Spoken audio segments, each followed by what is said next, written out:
Hey, good afternoon, everybody. Tom Stewart here. This is Smart Business Moves. I'm with Liz Trotter, Matt Ricketts, and our guest today is Joe Walsh. Hi, everybody. Hey, how's everybody doing today? Good, good. Doing well. Yeah, so, Tom, you got your new headset on, I see. Your little ear. Yeah, how's the sound? Are we feedback and all that? Matt's the one that always hears it. I get a little bit, but not too bad. It's actually much cleaner. There's still a little bit, but we're getting better. Okay. I'll have mine hooked up. Gavin's supposed to come and hook mine up today. Okay. So hopefully. Good. Wow, this is high-tech stuff here. How you been, Joe? It's been a while. You good. Back when COVID was a thing, we were doing this on a weekly basis, weren't we? Yeah, I just looked. The last time I was on was May. It was mid-May. So I guess wow. Just a couple months ago. That's all. Okay.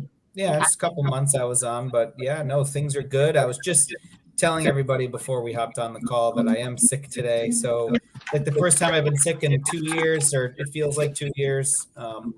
And I think COVID kept us away from a lot of germs. So now I forgot what it's like. It's not fun. So I'll be sipping my tea here during the call. All right. Well, I have no excuses, but I'll be drinking 32 ounces. Oh my gosh, look at it.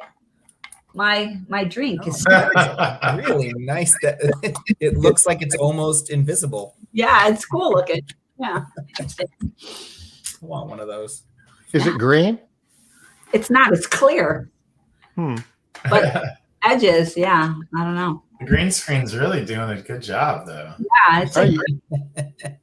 I used to do like green coffee mugs, and it just didn't work, so I had to change colors. I actually loved it when you did the green coffee mug, and then it would have your logo on your mug, and that's awesome. Oh, so what are we talking about today? Scheduling and dispatching.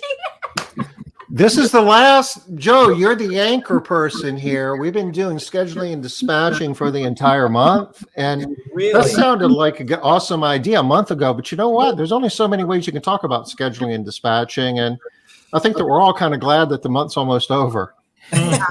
Well, I hope that I don't repeat too much of what you've said. So you can stop me at any time if I start going off on a tangent. You've already talked about that.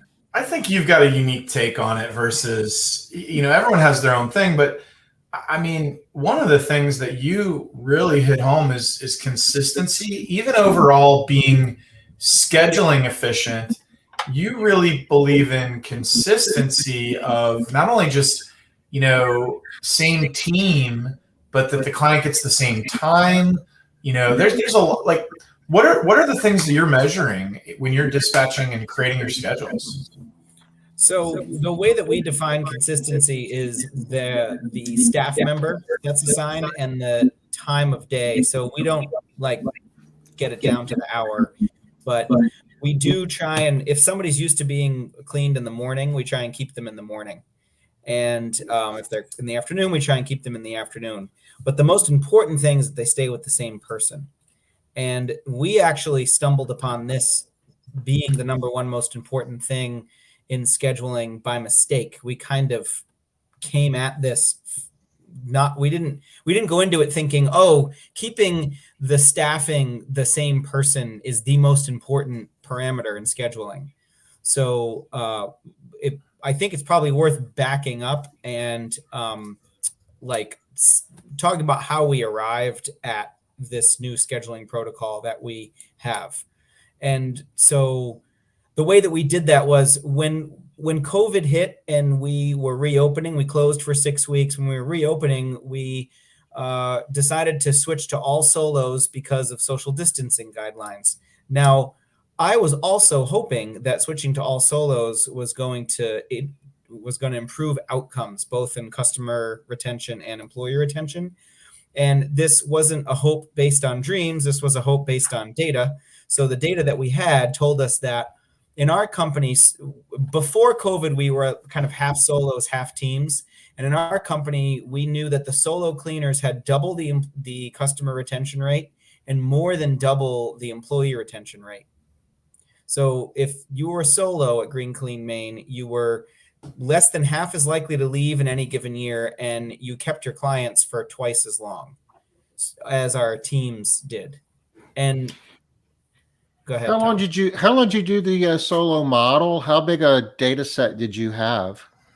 The data set that we looked at that get those particular like metrics was a 1-year data set, but we had been doing it for years. We've been doing this hybrid solo teams model for years, but we had a sense that solos were way more stable, and just in general, they didn't leave. Their customers didn't complain. The customers didn't leave. Like, we just had this sense that it was easier. So I said, let's dig into it and look into that. And so we looked at 1 year worth of data. So you went from anecdotal to really diving into the numbers and saw that there was some huge trends there. I'm not surprised, but is there anything particularly, that stood out other than those metrics? Was it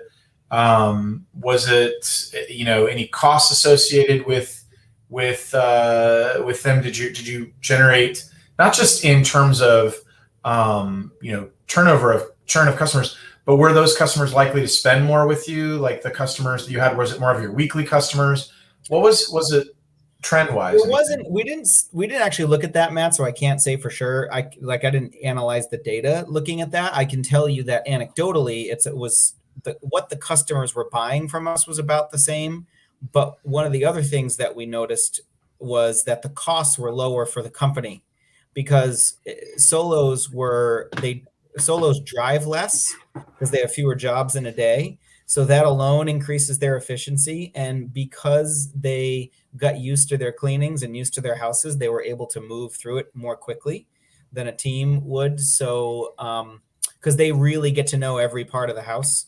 So those two things combined meant that we could pay solos we pay by percentage. So we could pay them a lower percentage, and they would actually make more money than people who were on teams. So we saw all these advantages. And so, I was thinking when we switch to solos, this is going to like solve all our problems, but it wasn't that simple. So, but that's just a little bit of the backstory. So we kind of knew that, and we kind of knew about the better outcomes. We knew about the cost savings. I can't think, Matt, of anything else that was different. I think it was the cost savings with better outcomes. I mean, to me, that's kind of a no-brainer. Why wouldn't you do more of that? Well, you offer health benefits too. And because they're being more productive with their time, you need less employees to get the same number of cleanings done or more revenue generated per employee. So that's another benefit that probably you're seeing, because you offer health benefits and some other ancillary benefits, correct? Yeah, we have like short-term disability. We have an IRA. So yeah, we have company-sponsored retirement plan, things like that. So we definitely have other benefits. Anyway, for reasons that I can't really give you a good answer for, I could say it's probably was out of fear of the change. We never switched to all solos. We kept half teams and half solos for a long time, even though we were seeing these better outcomes with solos.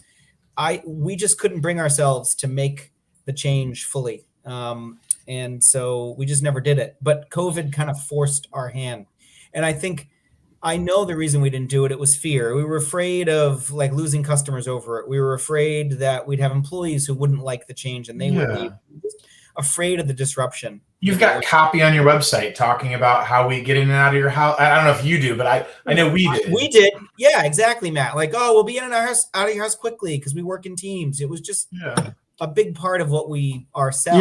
You don't say that anymore, though, right? No, we don't. No, we don't. At least I hope not. If anybody sees it on my website, let me know. I'll make sure it comes down. We do. We still have some clients that want to be with teams, and we have a tag that we put on them, a little made tag like in pink. And if they want teams, we know that. And there's a few other ways we market, but for the most part, we've got all of our customers kind of bought into it as well. It didn't take as much time as I thought it would. It was much easier than I thought. So fast forward to COVID times. Anyway, COVID happens. We realize, okay, this is really to follow social distancing guidelines. We can't have more than one person in a car. This is a great opportunity to go to the solo model. So we did it. And switching to solos, that was kind of one part. And, I know that that's not really the focus of our call today, but, we did that, and that was a lot easier. The simple act of switching it and getting everyone bought in was pretty easy because we had COVID as an excuse. Like, hey, it's social distancing, and no one really cared. Like, everyone was like, I'm just glad you're coming, is what our client's attitude was. Like, we're happy, so let's do it. But the outcomes weren't that great. So we started cleaning all solos, and we were experiencing turnover again, and we were getting customer complaints. And I was just pulled my team together and said, what's going on here? Because this was supposed to solve all of our problems. Switching to solos was supposed to fix everything. Why aren't we getting the same outcomes now that we were getting with the solo cohort of our company pre-COVID? Like, why are the outcomes so much worse all of a sudden?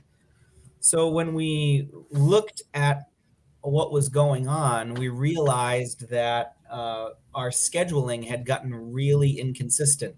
And the reason it was inconsistent was because the customers weren't necessarily coming back in the same way. Like, it's not like as if Mary had, let's say you have an employee named Mary and she's got a 2-week schedule that's full, right? And she works as a solo.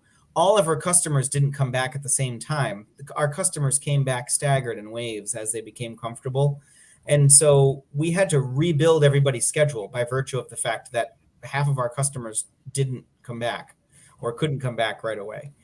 So the schedule was kind of all over the place, and there was very little time. So, I talked with my management team. I actually I picked 6 of our highest performing, most tenured people who worked for me. And we just sat down and I basically laid it out on the table and said, I can't afford to keep losing people. Like, tell me what's going on. And the schedule kept coming up as a theme. Like, you're sending us to different houses every time. We don't know any of these houses. They're all new houses to us. Excuse me. So we took a hard look at our schedule and came up with this idea, this protocol. This came from talking to team members, that some of the folks that were on that group of 6 that I was calling them the group of 6. And if you follow international politics at all, there is the group of 8 nations, so I started calling them the group of 6. Because they weren't necessarily all managers or anything. It was just 6 people who had been with me for a long time, were high performers in the positions they were in. Some of them were solo cleaners, some of them were team leaders, some of them were trainers, but they were all high performers and did really, really well in their job. So the folks who were solo cleaners before were actually the ones that opened my eyes to it. And they said, well, Joe, before COVID, I had the same customers for 3 years. So I knew the houses, I knew the customers, I knew their routines, and I was able to be really efficient. And so what we found from all this is that we were really, really worried about drive times and about optimizing the schedule based on drive times. We were hyper focused on that. So we would actually move a customer to save 5 minutes in drive time. And what we realized is that was a mistake. It's familiarity is the number one most important variable in scheduling. So once we came up with a new protocol, I said, let's try it and see if it works.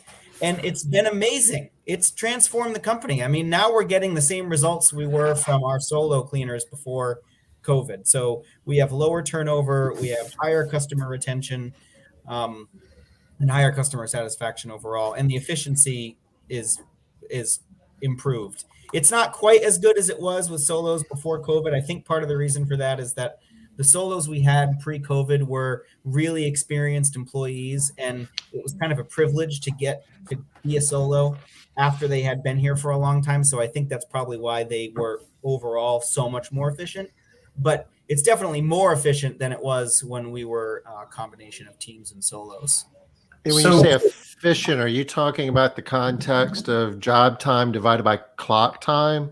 I mean both. I mean the context of productivity. So each employee is more productive, meaning that they are able to complete their job in the same job in less time when they're actually at the job. But we're also more efficient because there's less driving, because a solo cleaner does maybe 3 jobs a day, whereas the team might do 5. And so there's less driving between homes. And so that increases your efficiency too, because you're spending more of your day cleaning and less of your day driving. And the other thing we've done is we've made it so you, depending on your tenure with the company, you don't have to check in every day. So that means that there are a lot of people who just drive straight to their first job of the day and punch in, do their cleanings, and then punch out of their last job and drive home. So that saves a ton of driving time to and from the office, which makes them more efficient overall. What do you notice? So, go ahead, Tom. So a newer person shows up at your office every day before going to their first job? Yes. Okay. Are they driving their car or a company car? Company car. Okay. For how long, Joe, do they do that? 6 months. They have to come every day. And if they're in good standing at the end of 6 months, then they can graduate to only coming in the morning. So for 6 months, they have to come in the morning and then come back in the afternoon. And then after 6 months, they can just come in the morning and then they can just go home after their last job. And then at a year, they go to a 3-day-a-week check-in schedule. So they only have to check in, say, Monday, Wednesday, Friday. That costs you more than what it would if they were like just leaving home, going to their first job sooner in the employment process, doesn't it? You mean the reason we haven't, it does, but the reason we haven't done it is it's a trust thing, I guess. And we wanted to start out with it this way to really learn. We've never done this thing where you only have to check in a few times a week. And then once you get to 2 years, you only have to check in once a week. And we may have modified this a little bit during COVID. It might be like a year and a half is once a week or something now. But yeah, we have a good chunk of our staff only comes in once a week. Yeah, it does cost more, but I think I can tell you it's a trust thing. You know, we still feel like we really want to know people before we start having them only come in once a week. And so having them come into the office is just an opportunity to get that face time and okay. And get them acclimated to the company, you know, to kind of get them into the culture of the company and make sure that they understand that they're working for us. They're not working for themselves. Because one problem we have had with solos who check in once a week in the past, we have done it in the past a while ago, and they would start to get this attitude like they work for themselves, which got to be a little difficult to manage. It's not that it's impossible, but it's something to be aware of. You know, they started to treat us like we were getting in between them and their clients, like we were somehow an inconvenience because they really only saw us once a week, you know. Let me ask you this. So staff count wise, I know Maine is really competitive for tourism and for other things as far as hiring goes. Is that still a pretty big limit where you're at? Is that coming back at all at this point? It's the only thing that's holding us back, Matt. My wait list for new customers is over 100 people long. Now, this is our priority wait list. So these are people who we've given estimates. They've said yes. You know, they got their pricing. They understand everything they do. They want the service, and now they're waiting. And so it's over 100. So I could hire. We just figured this out a couple weeks ago. We could hire 7 full-time people tomorrow, and just to get through the people that have already said yes. Yeah. And there's people calling every day that we have to just basically say we can't help you. It's the staffing is the biggest thing holding us back. Yeah, we're at about 21 to 22 customers per employee with solos, because our solos are doing more houses, kind of like what you're doing. So yeah, I mean, I'd hire 6 people tomorrow if I could. It sounds like the labor market is still constrained there due to tourism and due to other things going on with COVID. So, but you're doing more with less than sounds like. So you're probably still generating a good amount of revenue. But what's your staff count prior to COVID to now? Are you 50% of where you were staff wise, 75%? We're about 2/3, Matt. It's like we were hovering around the 35 mark before COVID. We're at 25, 26 right now. I will say that we just this couple of weeks ago figured out this little hack with Indeed that so we post a lot of jobs on Indeed, and this is kind of neat for callers who are looking to recruit.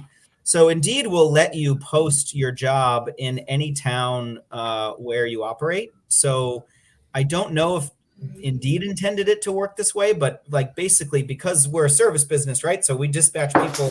We're located in Portland, Maine, but we dispatch people to all the surrounding towns. Yeah. So we've now posted our job in like 11 other towns that we serve besides. That's a good idea.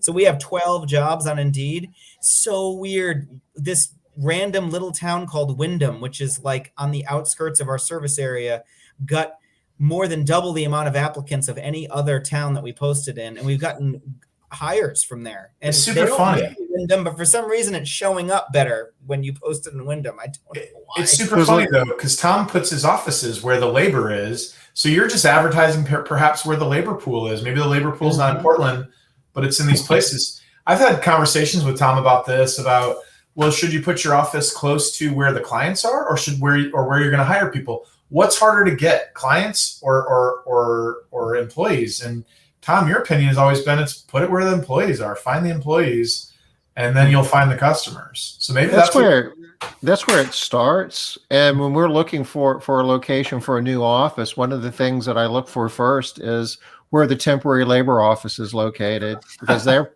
pretty good at figuring it out. And if you can put your office somewhere pretty close to where the temp labor offices are, you're going to have a better job recruiting labor. Yeah, I'm big on close to transportation hubs too, being close to so there's actually, with where my office is, there's a temp labor office and a Metrolink, a train station, and those are both draws. It used to draw a lot when we used to have more cars and drivers, but with solos, that's not as big of a draw, the public transportation, obviously. We have had really good luck too in really small towns because they just don't have the jobs there. And yeah, so Liz, it's more this little town Wyndham. There isn't anything there really, and I just wonder if it's because there's no other jobs posted there. Like you're the only job there, right? So, but the thing is, these people that we got from that little town, they don't actually live in that little town. They live in other towns that we recruit from. But for some reason, they saw our Wyndham ad and they didn't see our Portland ad, cool. Or any of our other ads. So, I suspect it's something more along the lines of what Liz is saying. It's just about that there's nobody posting that now. No ads. Nobody's posting in Wyndham. Why would you post there? There's no jobs in Wyndham. Everybody knows that. Yeah. So as a hack, everyone that's listening, go to your Indeed ad, hit edit, duplicate it, and then change the location to a town. To Wyndham. Put it in Wyndham. Put it in Wyndham. We'll all be competing with Joe for labor. I don't know if they'll commute to St. Louis from Maine. That's a bit of a drive. I one dayed it from Rochester, New York, one time when I was RVing, but from Maine to St. Louis in a day, that's a drive. That is a drive. I accept the challenge though. I would try it because I love long distance. Like, just give it the grind, man. Did you get a record during COVID? A cannonball run? Did you go for a record? Yeah, I'll do a cannonball run. I love it. We have a question from Linda here, but I also am curious, who is our Facebook user that is now switching to solos? You say you're really happy. I'm just curious, who are you? We don't see your name. Here, tell us who you are. And Joe, can you see Linda's question? I can. For a solo to stay in a home for the same amount of time as a team of two. I worry if a house took 2 hours, then the single also takes 2. So a solo cleaner, in my experience, is going to take not quite twice as long. So if you had if a house took 2 hours for a team of 2, I would expect a solo for it to take 3.5 hours, maybe 3 hours and 45 minutes. It, of course, depends on the person. And when they first start, they're going to be slower. But as they get used to the rhythm of the house and how the people use it, they'll speed up. That's been our experience. Yeah. And it does take longer, so it's an adjustment for your customers as well. Yes. So with the transition, I mean, I guess doing it during COVID was a good opportunity, less opportunity for pushback from a customer standpoint because of obvious reasons. Did you get any pushback at all? And did you get any pushback from your employees? A little bit from, we had like 2 employees who were really hesitant. And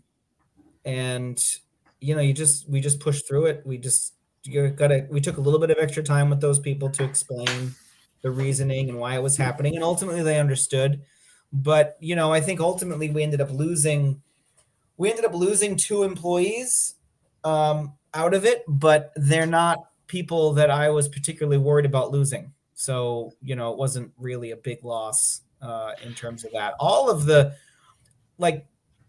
All right. So I have a method. If I'm ever going to make a really big change in the company, I always get together a group of high performing employees first and get them on board with it and share with them what the thought is and what we're thinking we're going to do, and give them the opportunity to provide feedback. So that was kind of the group of 6.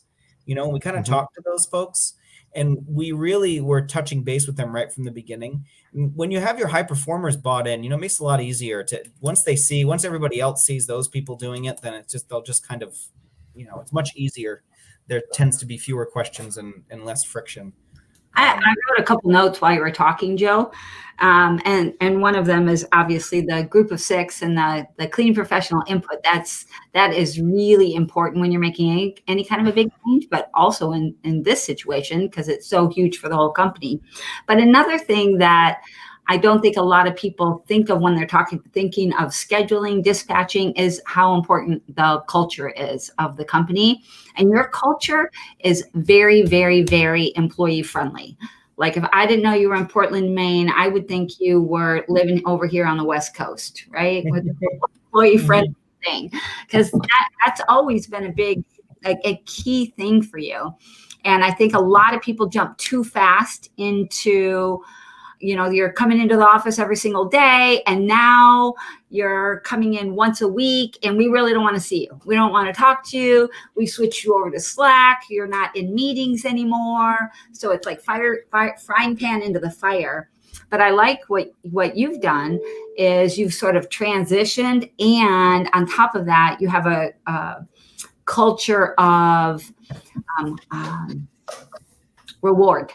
So you earn the thing that you're getting, and then you earn the privilege of not checking in every day. Basically, that's sort of how we've set it up. And it is really important, Liz. And I'm going to tell you what actually happens. We tell them you only need to check in once a day. They come anyway. So it's like, why are you here? Well, because I just felt like stopping in. That's sort of what happens anyway, but I think that's good. I think that's like a healthy culture. So if they come in of their own choosing, are they technically on the clock when they get at the office, or?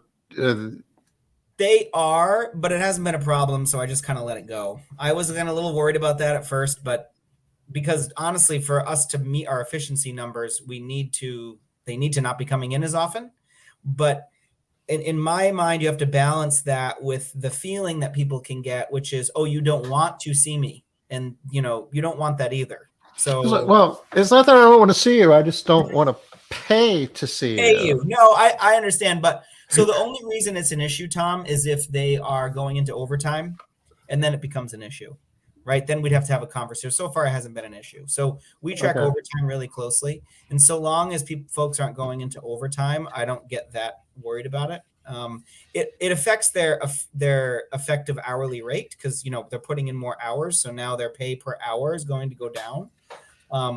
But so long as I'm not supplementing their wage to meet minimum wage, and they're not going into overtime, I don't have a problem with it. And so far, it hasn't been an issue.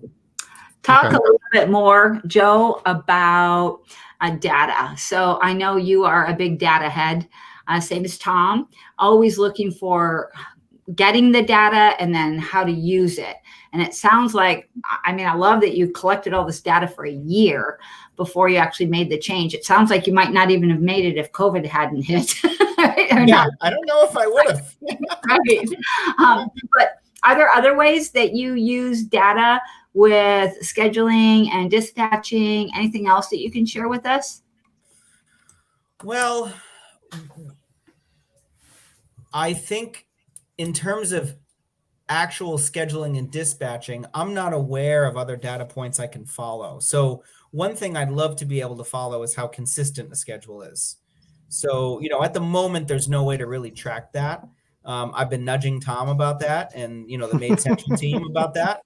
But, in terms of scheduling and dispatching, we don't the only way I know if people are following the scheduling protocol that we have put forth is to spot check the schedule. So that's the only way I'll know that. You can also tell, I can also tell by, you have to leadership by walking around. You know, I have to kind of just ask some of the frontline employees, like, how's your schedule been? You know, like, are things consistent for you? You know, all that kind of stuff. And so long as all that is checking out, I know we're doing okay. But there aren't, that I can think of, any other specific direct scheduling data points. Of course, I'm paying attention to employee turnover and customer loss, which is an indirect effect of scheduling, of, you know, effectiveness. So we need to develop, and we've talked about some formulas to do this, to measure this familiarity metric. Are you getting the same cleaners back to the same homes on a regular basis? And yeah, that's on the roadmap. We're getting there. I mean, you know, it's something that, and it's not just familiarity. So we do factor geography into it when we're scheduling, but so the way that we've outlined it is our scheduling protocol is very clear. Familiarity is the number one priority. The second thing is geography, but here is the outline. Here's the parameters for geography. So, you know, we set goalposts around geography. So we're not looking for the most geographically efficient route strictly.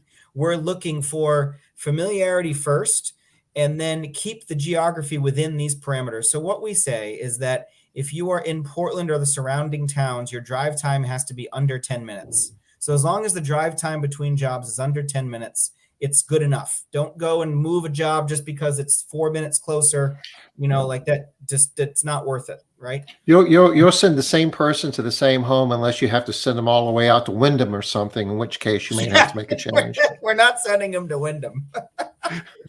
And then, you know, if you're outside of the surrounding town, so you're in Wyndham, for example, then you can have drive times up to 15 minutes. So you just need to keep it under 15 minutes, and that's good enough, you know, because the people who are in the schedule would be like distracted by shiny objects. You know, it's like, oh, there's this other job over here, because Made Central has this awesome like scheduling efficiency map, and it's the customer efficiency map that I'm thinking of. And you pull up the customer efficiency map, and it's like, wow, we have this other customer that's 2 minutes away from this customer. Why don't we just move them and do them on the same day? And it's like, no, leave them alone. Those people have been cleaning those jobs for 2 years. Like, we're not moving them. Like, just leave them where they are, because everybody else is, you know, as long as the schedule meets the geographic goalposts, that's all you need to do. Yeah, and then the third thing, believe it or not, and these are in order, I'm very explicit about that with my management team. The third priority is customer preference. Yes, it's third on the list. And the reason is that it's relatively easy to sell a customer on why they should be on a particular day, A. And B, so we used to ask them, what day do you want to be? Like, what time of day do you prefer, right? Well, we don't do that anymore. We say, okay, you're in Falmouth. These are the days we have available in Falmouth. You know, we have a Tuesday and a Thursday spot available in Falmouth. So we present it like that to them up front. And the way that I had, this was a shift in thinking for my staff, by the way. My management team wasn't used to thinking this way. We're used to really moving mountains for scheduling for the customers. But the way I said it to him was this. I said, you know, if you have a hairdresser that you really like, that you need to get in with, the hairdresser doesn't ask you, what day's good for you? Like, you call a hairdresser and they put you on their schedule when they can fit you in, you know?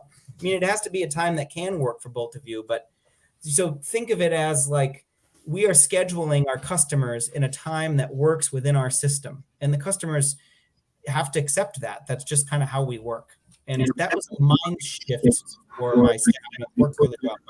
I'm glad you're saying this, Joe, because I'm actually thinking to myself, I'm going to have to make a big mind shift for my staff, because we have always done what your order is 1, 2, 3. Ours has always been 2, 1, 3. Ours has always been geography first, then familiarity, and then customer preference. But now I completely see, it sounds so obvious while you're talking that it should be that way. I'm like, oh my goodness, what the heck? why didn't I ever figure this out myself? So I'm 100%, I'm going to be on them switching that order, but I can see it's going to be a little bit of a heavy lift because it's always been very first thing is we have Tuesday and Thursday, which one would you prefer? And then after that, we're going to get you on the same team all the time. And that's why we could only do you on Tuesday and Thursday. And we don't really care too much about what the customer wants because we know they don't really know what they want. Once we give it to them, then they're going to be like, oh, okay, this is what I want. This is great. Yeah. Yes. But I'm really going to have to make a shift. So I really appreciate you telling me that. Yeah, it's been it's been a game changer for us. So it's been really effective. Now, there's a couple of other really important caveats I should talk about. Well, I'm talking about how we schedule. And so one other thing that we do is, it's really important to communicate when you're assigning a cleaning to someone that it's not their permanent assignment. So in Made Central, we created a tag called not permanent assignment or not a permanent assignment. And so when our field supervisors are reassigning a cleaning, they click that tag so the team member knows this isn't my permanent job. Because one of the major complaints that we would get from folks is, like, imagine you're a cleaning team member and you're looking at your schedule for the day and you're like, oh, I'm going from, Saco to Wyndham. That's driving all the way across the service area. It's 40 minutes or so, right? Why am I doing that? And then, that story starts about, the office, like they don't know what they're doing. What are they doing? So now when they look at their schedule, if they're driving from Saco to Wyndham, they'll go, oh, I'm driving from Saco to Wyndham. There's a tag, not a permanent assignment. Oh, okay. So this must be reassigned. And then there's a note in the notes section of that job in Made Central that says, so-and-so called out today, had to assign this to you. Sorry for the long drive. Like just that little extra step. It's like quieted down all of the complaining about scheduling and, so that was another critical thing too. That's so you have to be disciplined about. Yeah, you have to be disciplined about communicating. So the only way I have to know if my field supervisors are doing that is to just spot check the schedule. So once a week, I'll go in and look at the notes and see who's been moved and make sure that the tag is checked and that the notes are in there. The other way to do it is in Made Central, there's a function called the dispatch board. And you can go into the dispatch board and I can just have it pull up all of the cleanings this week that have the tag, not a permanent assignment. And I can just check and make sure that there's comments in there. That's really handy. I'm thinking though, if you ever assign a home to a team that's not the default team, would you want to automatically create that job flag? Yes, that'd be great. Just so they know this isn't permanent. Like I moved it off their permanent team. I love it. I already have it named for us. We're going to call it a temp job. Yeah. Yeah. And you need another tag if you send anybody to Wyndham for whatever reason, I guess, just to kind of smooth it over. Is there anybody from Maine on the call? I feel bad picking on Wyndham. Freeport's also really far away, so we can talk about Freeport. Yeah, we're going to get a nasty tweet from somebody who lives in Wyndham. I know Tyler is up there too, and I don't know if he's on the call, but I know he was planning on being on. Oh, so okay. We'll see if he hears anything. Well, I know Tyler. Hi, Tyler, if you're there. Yeah. He loves you, Joe. He's like, I love him. He's amazing. Right. Feeling the love in Maine. I love it. I'm just going to look real quick and see if there's any other notes about how we schedule that I would want to share. While you're looking for that, Robin has a question. He wants to know, have you always been an employee-friendly company, or did COVID prompt you to make that change? We've always been employee-focused. It's been from the beginning. In fact, I'd say too employee-focused for a long time, so it's always been something that has been important to me. So. And I would say that, Robin, to your question, he has always been more employee focused than employee friendly. Little distinction there.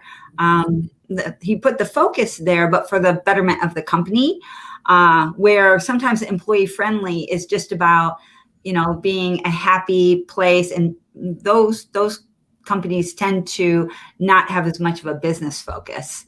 So I'm curious about Facebook user. Who are you? Is that Sarah? Maybe? I know sometimes Sarah is, or Rochelle, maybe? Curious. Yeah, if you're in a Facebook group, there's a little message that pops up. It tells you have to do something special in order to get your name in there. And it's been a while. I can't remember exactly what it says. Anywho, it is interesting, though, because we always drive on the, reduce the drive time, efficiency. It's all about that number because it's very easy to hang a dollar amount on it. And, the whole familiarity and, customer satisfaction and cleaning professional satisfaction, measuring that's not as easy, and that's kind of a squishy thing, but you've done that. And I mean, when you're putting it in the context of lifetime value of those two important assets, it's worth spending a few more, dollars on looking out of a windshield. You're still going to be more profitable if you can take care of your other stakeholders. Yeah, that's a great point, Tom, because we've talked about it, but the lifetime value of an employee is not something we've always spent a lot of time calculating. But we have employees that generate $80,000 to $100,000 per year. That's right. And if they last 10 years at your company, it's beyond that $1 million of revenue that they generate, because the culture that they bring, that longevity, that stability beyond the financial numbers, there has to be some metric we should all be really thinking about putting in place for the lifetime value of a customer, and all the different, the financial pieces, the stability. But that's there's something to be said for having, when you look up on the board in my office, over half the employees are 2 years plus, and 2/3 of the employees are all a year plus. But I bet it's even higher with you guys. I know it's certainly high with Liz, but I know it's probably very high with you. Do you have like most of your employees, other than the bottom third? We all struggle with that. But is it year plus, 2 years plus, 5 years plus? Do you have a number? Or were you asking me? Yeah, Joe. Do you have a lot of long-term employees right now? I do, yeah. I mean, I don't have an exact number in terms of our average tenure off the top of my head. I know our employee turnover rate is below 80% annually, but I can't. The way that looks, though, is you've got a cohort that's like 6 months or less where all the turnover happens. Once they get to 6 months to a year, they tend to stay. So my longest term employee right now is probably 10 years, and there's a big chunk of people that are in the like 3 to 6 year range, and then I have a whole other chunk of people that are in the kind of 2 to 3 year range. But the folks that came back after COVID, they haven't left. No one's left since they came back from COVID, voluntarily anyway. I've had to let a couple people go, but once we got through that initial like post-COVID period, we've had great success and people are staying. And we've kind of cracked that code with, again, it's about those better outcomes we were getting with solos before the pandemic. We figured out that it's about stability, right? So the other thing that came along with this, I should tell you, is getting your unplanned absence rate under control. I think I've talked about that before on Smart Business Moves, but that's another metric we track very closely. It's one of our top KPIs that we look at. So we had done a lot of work pre-pandemic on the unplanned absence rate. And one of the things that caused me to lose sleep when the pandemic first happened is I knew that it was going to spike for a while, because we'd have to be more permissive with, absences because of COVID. I knew we were going to have a higher unplanned absence rate, and we did, but we've gotten it back under control. So pre-COVID, when we were hybrid, part solos, part teams, whenever someone called out, it was almost never someone in a solo role. The solo roles almost never called out. They didn't leave, neither did their customers, right? So it's just so stable. They just kind of ran themselves. The call outs would be on the team. So when someone called out, we'd reassign those cleanings to other teams. So the solos were very insulated from the chaos of the rest of the company. But it didn't occur to us that the reason they were staying is because they were insulated from that chaos. Like we just thought there was something magical about being a solo. We didn't really understand like the specifics of why they were staying, you know. So yeah, but our unplanned absence rate is down to below 4% a week. We have weeks now where we've had 2 weeks in the past 6 where we've had no call outs at all, like no one's called out, and most of the time it's 1 a week, maybe 2, and that's like 25 field staff.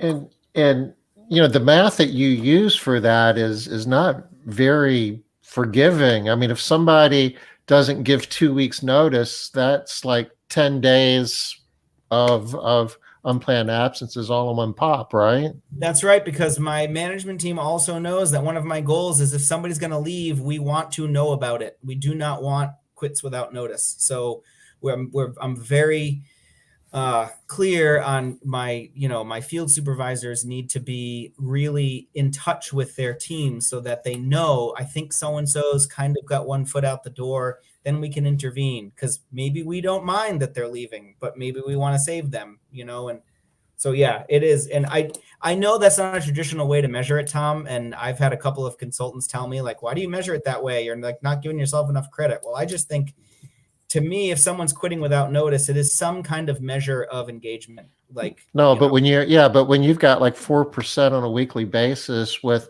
you know, a measurement process like that, you're doing a lot better than even 4% by most people's. Yeah, we would be. If we took out the quits without notice, it would be even lower. I think it would be under 2%, I bet. So if you weren't sending people to Wyndham, just think how low it would be. I know, right? But it's really about the schedule. And what's so crazy about this is I've been being told this by my staff for years. I just didn't hear it good enough. Like, I just wasn't processing what they were telling me. In my mind, it was impossible to keep the schedule consistent. So they would complain about that. And I would just say, well, it just kind of is the way it is. You know, I love you guys. Please don't quit. But the schedule's not changing. You know, that was always my... Okay, I have to make 2 points because I know I have to leave here in just a minute. The first is, Joe, for everybody that's on this call, don't underestimate, though, how important the culture is. Because one of the problems that a lot of companies do have when they switch over to solos that hasn't been talked about a lot right now because everybody's kind of desperate, but this idea that your employees will steal your customers, or that they'll get so connected that, and you made the point earlier that if you don't bring them into the office enough, sometimes the employees see you as getting between them and their customers. So that is a real concern. You hit on it really quickly. I just wanted to bring it up again because the culture is a really, really important piece there to keep that from happening. 1 point. The second point is the reason why I love this whole thing, and I'm all excited and fired up, is because, Tom, how often have you mentioned over the last 6 months, longer, I mean years, but hardcore on Smart Business Moves, how important it is to try and squeeze all of the value we can out of our people. That's what we have to do in a nice way, right? But this is the nice way. This is giving them what they want and still being able to get more from them, right? I mean, we're maximize your return on human capital. I think I've mentioned that like 137 times. This week. But see, the thing is, if they're not calling out and they're actually showing up when they're scheduled to work, it makes everybody's life easier. Not just theirs, but their coworkers and management. Everybody's life in the company is easier. You're getting a lot more out of that employee.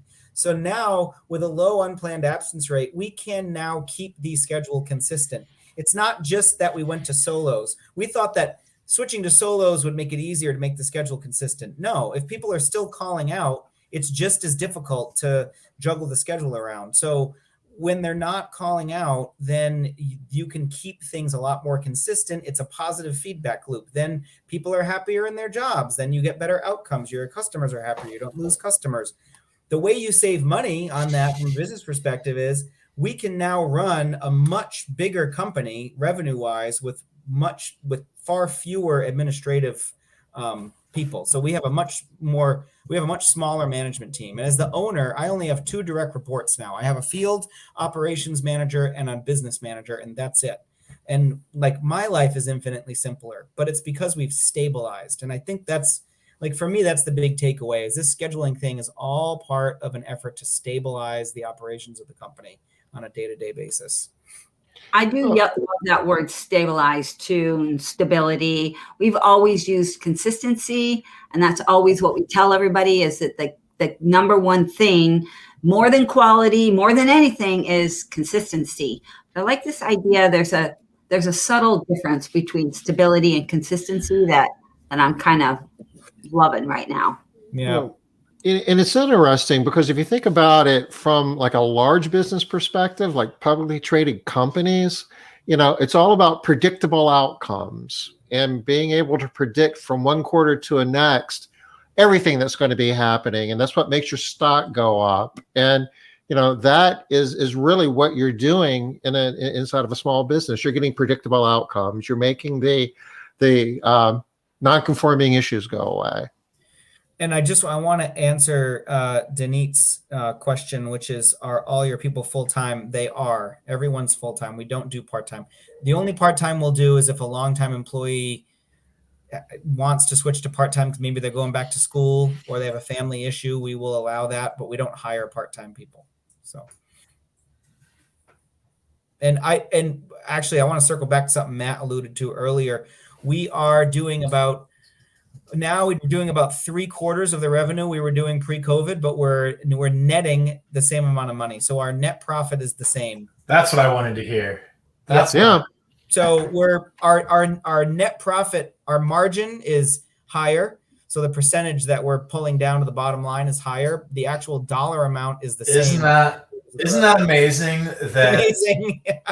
Yeah, I mean, we all focus on this crazy metric of grow, grow, grow, and that's important to a certain point because growth is going to solve some problems, but it oftentimes leaves us with like profit margins that are a little bit neglected. And it sounds like you basically like went to gardening and tending to that this last year too. I mean, we talked a lot about other things, but people's profit margins excite me when they put some effort into that and they can turn a business that they were making $100,000 out of, and they can double that by good management. That's exciting to me because you didn't have to add any resources. You didn't have to do anything else. And that extra $100,000 can be used for all these exciting programs like you offer your staff. I mean, that's fantastic, Joe. Yep. Yeah, it's pretty exciting. And like I said, it's focusing on things that I don't think get talked about a lot in this industry. I don't hear people talking about unplanned absence rate. I don't hear people talking about, bye Liz. I don't hear people talking about scheduling consistency as like a top thing that we pay attention to. Unplanned absence rate is also something I don't hear, but I think, in my experience, these are really important metrics. So I hope that's helpful for folks. Oh yeah, this is great. Yeah, it's huge. And, it translates into getting your, cost of goods sold down, your payroll to revenue, you're getting more gross profit off of every job. And because you've got a stable organization, it doesn't take as many people in the back room just to kind of make it through day to day. It just runs itself almost. And those people in the back room are happier and more productive, and they can focus on their actual job and not putting out fires all day. I'm not saying that fires don't happen. They do, but it's not like you need someone to just do that all day. Something else that I thought of as we're talking is the structure of the company changed post-COVID as well. There's subtle changes. It's not just the switch to solos, but I also used to do it. I'm curious if other people on the call, how they structure their business in terms of who does the scheduling. So I used to have kind of a separate person that did scheduling, and she also did some administrative functions. And then I had the kind of managers that would manage the teams, right? So post-COVID, pre-COVID, I was in the process of changing that. So when we reopened, I was ready to make the change anyway. COVID didn't precipitate this. But what we did was, so we divided the company up into like kind of sections, and each section's direct supervisor also schedules those people so that the direct supervisor has total control over their staff's schedule. And that was kind of a subtle but really, really important change, because there was a disconnect. Because scheduling is so important, there was a disconnect between what the employees were experiencing on a day-to-day basis, and like if they wanted to complain about that to someone, they could complain to the scheduling person, but the scheduling person wasn't really their supervisor. So there was this kind of disconnect. And since we've moved the scheduling function to the supervisors, that's also fixed a lot of things. And the supervisors are very motivated to schedule properly because they want their staff to be happy.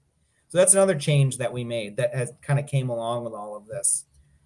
Yeah, what is it? It's kind of like the Pottery Barn theory. You break it, you own it. So you're putting the schedule together, and if you make a mistake, you know you have to fix it. You try harder not to break it. Try harder, right? Exactly. You're gonna be more faithful to the protocol that we all agreed to, because you know the outcomes are better for your staff. So there's that direct thing is helpful, and it's a work in progress. I mean, we had to kind of shift things around again in terms of now that the field supervisors are doing the scheduling, there's other things they might not have time to do, so we've had to kind of shift around things, but it's settled out in a way that I think works much better for everybody. Wow. Well, we're clicking up towards the top of the hour. We've got about another minute. Any last thoughts that you'd like to share with us, Joe? Not that I can think of. You've done awesome under adverse conditions. You're playing hurt and everything. Yeah, right. Thank you. I'm almost out of tea, so that must mean our hour is almost up. I guess if anybody on the call has any other questions, I'd be happy to answer. Have we touched upon everything you wanted to touch upon, Tom and Matt? I'm good. We had a lot of really important topics, Joe. It was awesome. This is useful stuff. This is good, as always. I mean, you're a rock star. So it's good to connect. Appreciate your help on this. Thanks, guys. It's been too long. It's been too long. Yeah. Okay. Well, we're about done for the week. We will be back Monday. We're into a new month next week. We're into the month of August. August's theme is leadership. So, if you enjoyed scheduling and dispatching for the last month, you're going to have to wait a while because, it's probably going to be a few months down the road before we touch on this topic again. But Alonzo Adams is going to be with us Monday, and he always brings it as well. So we're going to have a good time talking leadership with Alonzo. Joe, thank you again, man. Much appreciated. Yeah. Thanks for having me. We will see you guys Monday, 5 o'clock Eastern. Bye-bye. All right. Bye, everybody. Good seeing you.